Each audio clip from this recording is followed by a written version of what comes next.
All right. I don't normally do this. Well, I normally do bury little animals that I find who die.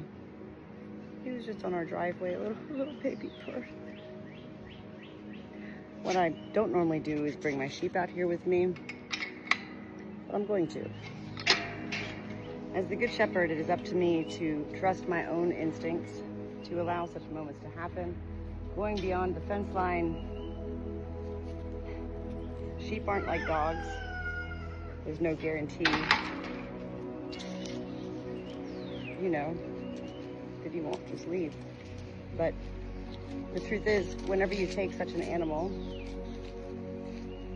to the outskirts of life, a place they're not used to being, they typically do stay with you because they are vulnerable. And vulnerable is one of the biggest words I've been focusing on lately in my life. What does that mean, to be vulnerable? Vulnerable is one of those words in life that we associate with being negative. Vulnerable, it's a bad thing. Nobody wants to be vulnerable. Being vulnerable allows us to open our entire being to trusting more, which then allows us to see more, embrace more.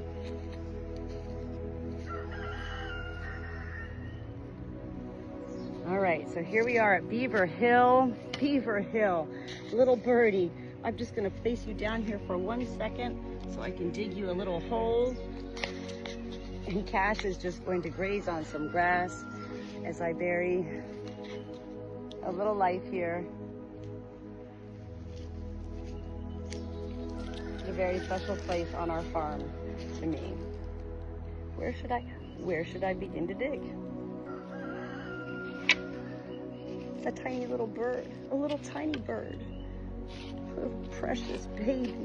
Oh, you know, I don't know what happened to it, but I'll tell you this much. You know who showed me this bird? My livestock guardian dogs. They showed it to me. These livestock guardian dogs as well, God, they literally are angels. They're not here to kill. People often ask me about the livestock guardian dogs, you know, how many, do they kill a lot of coyotes? They don't need to kill. And that's not what they're here for. They're not that type of breed of dog. They're not about killing, they're about guarding. How do you say that? Guardian-ing. All right, CJ's gonna join us here as well. Beaver Hill Cemetery, for me, began in April of 2024 when what I thought was a feral cat, it turned out to be a bobcat, was hit by a car on the highway by our farm and catapulted into our property. And my livestock guardian dogs alerted me to this dying life. And that was the beginning of a huge adventure and journey for me of discovering the redefining of the word hope. And again, hope is a positive word, and when we think of hope, we think, well, then there's hope. I knew there was no hope for this Beaver, the cat that I gave the name Beaver to. I truly felt that heaven wanted me to name this cat, and I did.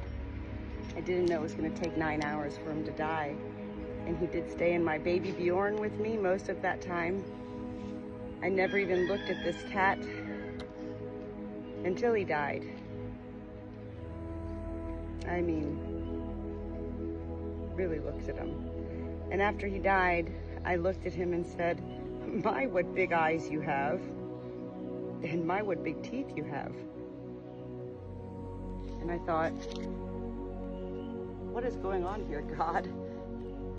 What is this? Is this a bob? And then I saw his tail, and it was a bobtail. It's not about this is who I am, Natalie. It's about who are we in life. And living on a farm has taught me so much about, well, the reality that nobody's here to even know who I am unless I share who I am.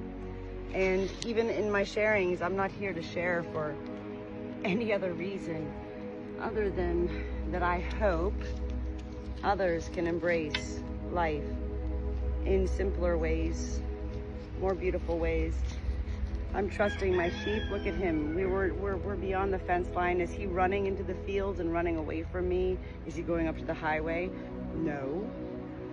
So anyway, what I do here whenever I bury a life at Beaver Hill is I line all of my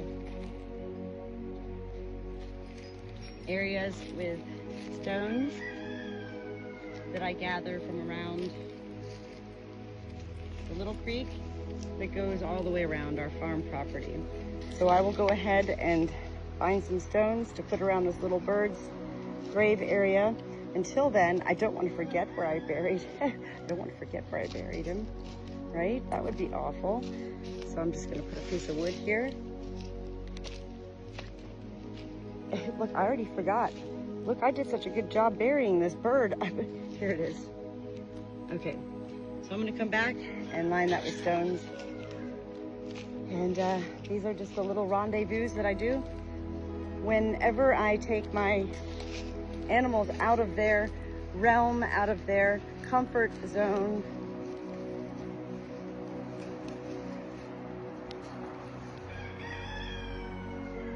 These are the moments that continue to teach and show me as the Good Shepherd. It goes beyond trust. It is about soul, our soul. And that's what I talk about all the time. What is our soul? You can look up the definition of it, but does that even make sense? Our soul is what creates our energy of our being. It's beyond our personality. And it's something that we can't just pretend to have. It's taken me my whole life to learn to control my soul, to know my soul. And this was a beautiful little journey with my sheep Cash, who was also heavily sedated because of bladder stones. He's on his way. Come on, Cash, come meet your girl, come on. June.